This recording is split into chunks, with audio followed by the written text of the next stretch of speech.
Обсудить поправки в закон об НДС в Абхазии. В стенах Народного собрания собрались члены парламентского комитета по бюджету, кредитным организациям, налогам и финансам, руководители министерств по налогам и сборам, экономики и финансов, ученые, экономисты и предприниматели.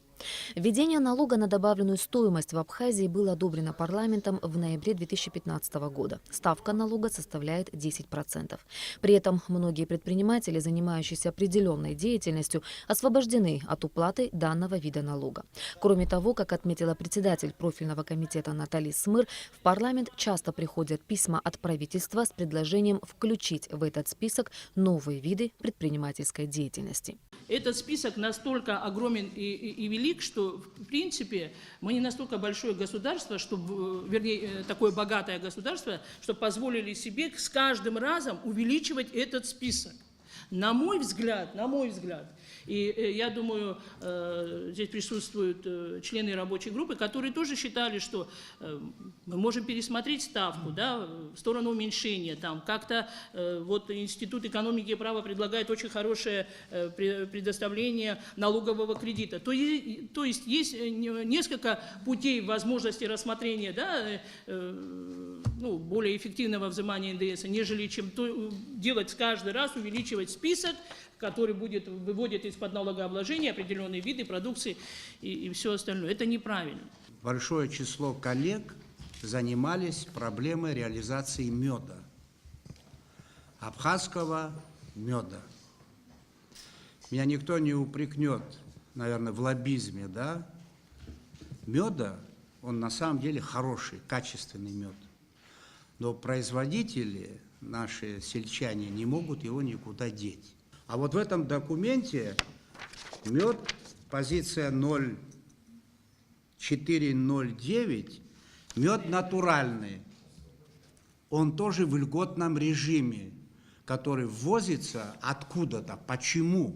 Все, что бы мы ни говорили, тем более с уважаемыми учеными, это может утонуть в количестве наших разговоров. А предмет-то он вот здесь, вот в этих двух документах.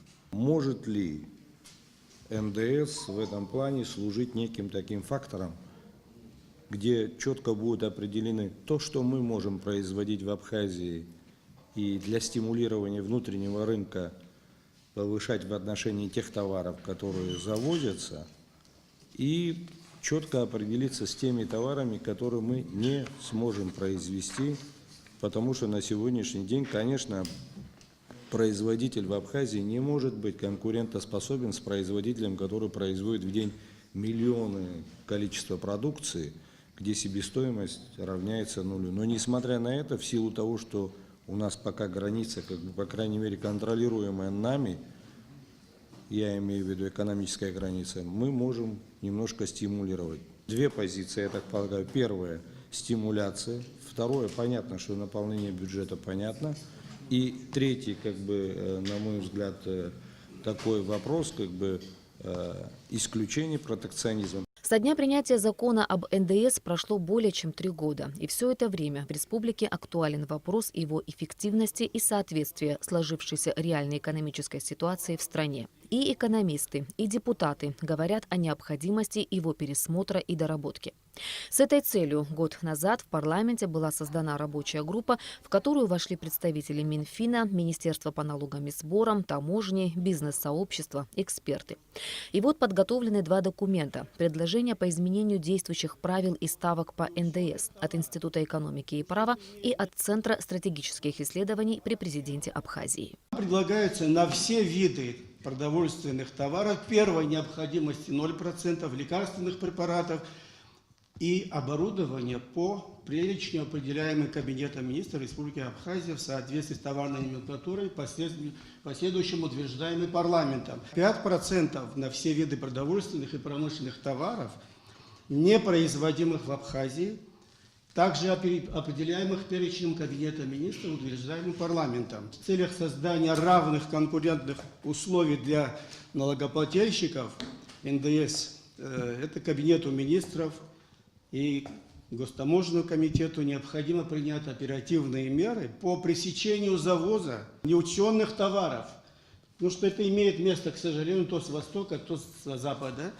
Это как раз создает, то есть это разрушает конкурентную борьбу и проигрывает те добросовестные налогоплательщики, которые исправно платят налог, а другим или предоставляются отсрочка платежей на длительный срок, или налоговые льготы, или таможенные льготы тоже могут предоставляться. Конечно, объемы поступлений в бюджет от НДС, они очень значительны. Это косвенный налог, универсальный косвенный налог, в принципе, должен по законам экономики легко администрироваться и собираться в бюджет, и его доля в бюджете составляет 40% собственных доходов. Это значительная доля. И сегодня говорить о том, чтобы откатиться назад, есть такое мнение, чтобы вернуться к старому закону, на мой взгляд, это уже невозможно.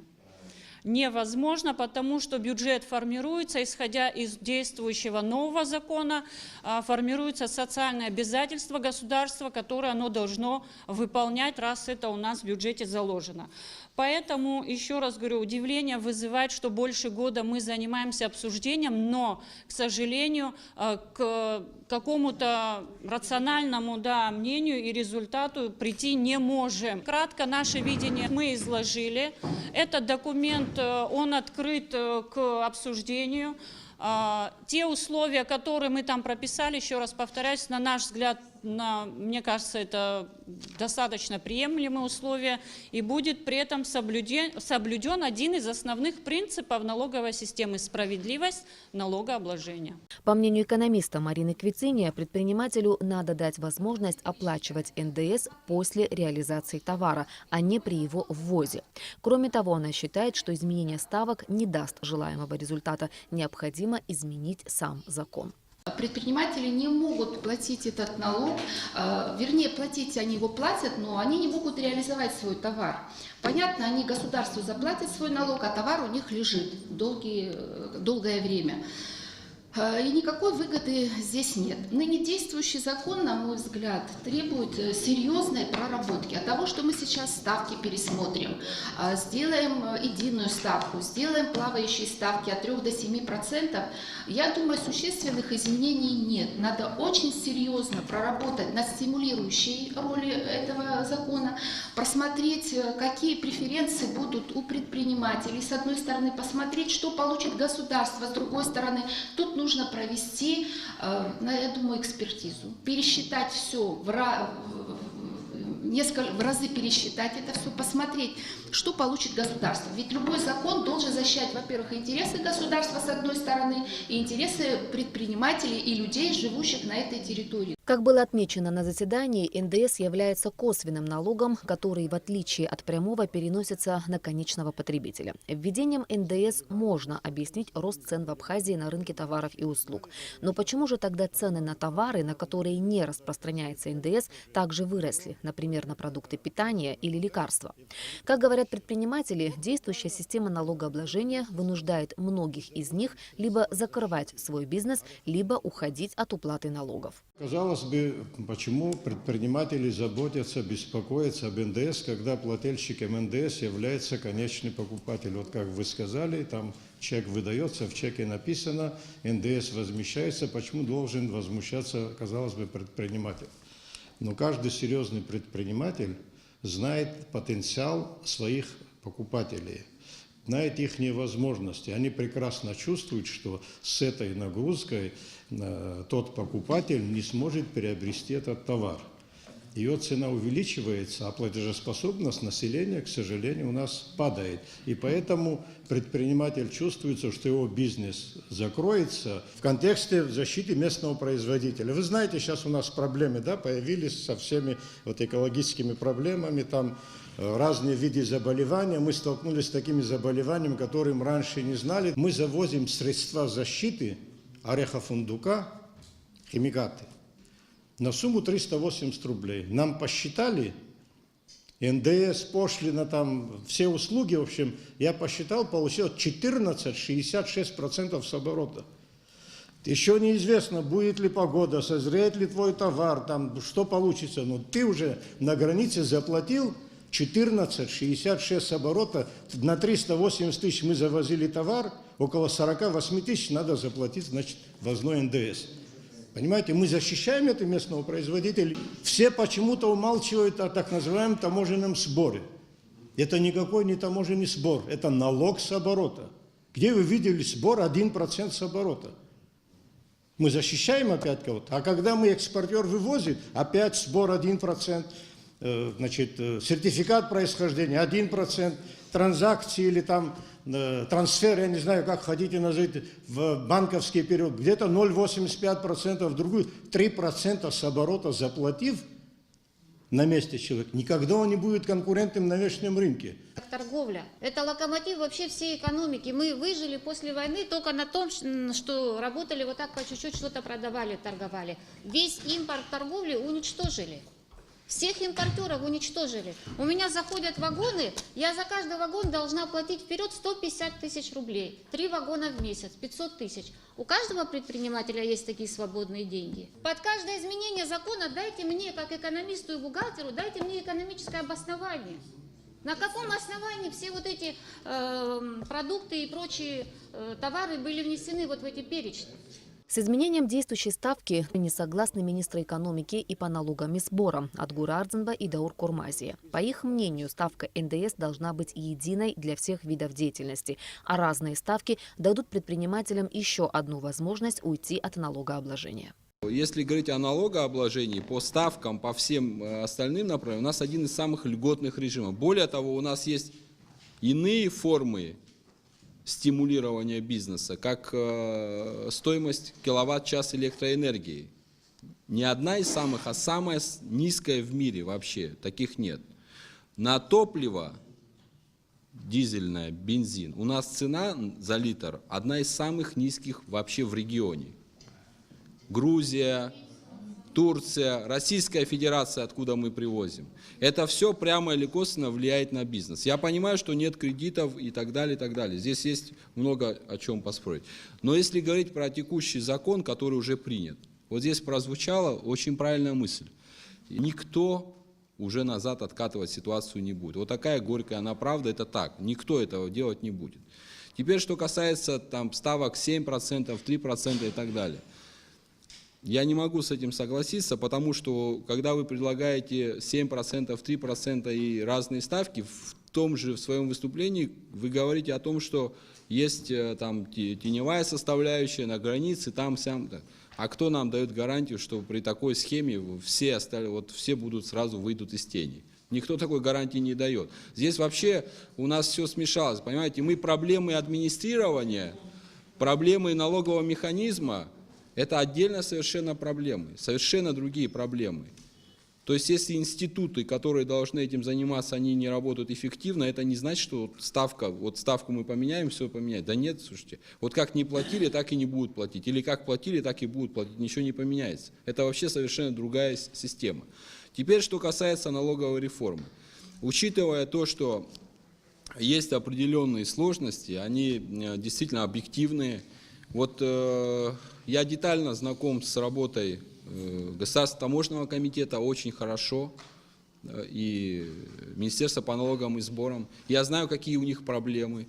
Вот мы все говорим о каких-то проблемах в целом, а я внутренние проблемы вам скажу. Нехватка материально-технического обеспечения, кадрового потенциала и так далее. Есть такие объективные проблемы. Естественно, вот если взять всю экономику в целом, хочу вам сказать, что а 29,5% компаний юридических лиц в Абхазии только показывают прибыль. Я не просто говорю показывают, потому что в действительности я знаю, как ситуация обстоит. Еще раз хочу вам сказать, что эта ситуация не сегодня, после введения НДС. Мы изучили и до этого периода. Соответственно, это говорит о том, что есть практически тотальное сокрытие прибыли. Хотя налог на прибыль это должен быть один, он в принципе такой один из основных, но еще больше должен приносить. Мы же это все прекрасно знаем. А что касается НДФЛ, заработной платой, что? Я вам массу могу примеров привести, где у нас заработная плата по городу Сухум, например, в компаниях 5000 рублей. Правильно вы говорите, вы видите, хорошо знаете. Это о чем говорит? И вот во всех этих условиях говорить, что бизнес кто-то задушил, я, честно говоря, вы знаете, это неправильно. И вот когда, многоуважаемый Роман, вы говорите о том, что более 100, не вы или кто-то еще говорит, я прошу прощения, более 150 компаний закрылось после введения, я уже 2 года прошу предоставить список этих 150 компаний, хотя бы 15. Ни один человек мне не предоставил. Налоговая реформа. Исходя из этого, мы предлагали, у нас есть концепция, она на сайте тоже опубликована, и мы, кстати, в ближайшее время мы этот материал спустим сюда, или как это называется, предложим на общее рассмотрение. Мы вообще предлагаем сделать один налог и убрать и НДС, и налог на прибыль, и налог на имущество, сделать один налог с оборота. Потому что мы реально понимаем, что вот у нас и с бухгалтерами большая проблема в Абхазии. У нас и с теми, кто администрирует налоги, большая проблема. Я хочу вам сказать, что вот налог на прибыль, о котором мы говорим, его правильно посчитать, вычислить, это состав затрат и так далее, у нас ограничены административные возможности. Я думаю, что нам более продуктивно сконцентрироваться вот на том, о чем вы говорите, именно по перечню товаров, которые выпадают. Я знаю, что есть мнение у предпринимателей о том, что вот почему вот одна категория освобождена, другая не освобождена. Если мы по перечню хорошо пройдемся, вот в том числе, о чем Александр Золотинец сказал, и другие вопросы, наконец примем в парламенте этот перечень, это уже будет какой-то шаг. Вот это мне кажется. А что касается ставки 5%, я немножко с этим не согласен, потому что, мне кажется, ставка должна быть пока одна на все товары. Снижение ставки может вызвать снижение поступления в бюджет. У нас есть очень много крупных поступлений, и в случае снижения ставки с 10 на 7% мы понесем большие потери в бюджете. Мы должны это учитывать в обязательном порядке. По поводу списка из 130, по поводу того налога на добавленную стоимость, я прошу прощения, но я не понимаю, почему в этом списке оказалось очень много предпринимателей. Там есть предприниматели, которые вообще ни под какой НДС не попадают. Есть предприниматели, которые под ввозной НДС не попадают. Есть предприниматели, которые просто ничего не платили, ни ввозной, ни внутренний. Поэтому я предлагаю следующее. Здесь вот Марина Георгиевна сказала правильно, что это очень сложная работа, и надо очень серьезно поработать. Но для того, чтобы работать с законом о налоге на добавленную стоимость, надо пригласить представителей всех остальных сфер. Чтобы вывести экономику из тени, в первую очередь необходимо упорядочить систему учета, а в перспективе создать общую электронную базу, в которой будет отслеживаться весь товарооборот в стране. Об этом также говорили на расширенном заседании парламентского комитета. В итоге, как было решено на заседании, парламентская комиссия совместно с представителями Министерств экономики и по налогам и сборам в течение месяца представит свои предложения по корректировке списка видов предпринимательской деятельности, не попадающих под действие НДС и поставки налога. Ирина Аршба, Тамас Чековани, Степан Мартиросян, Абхазское телевидение.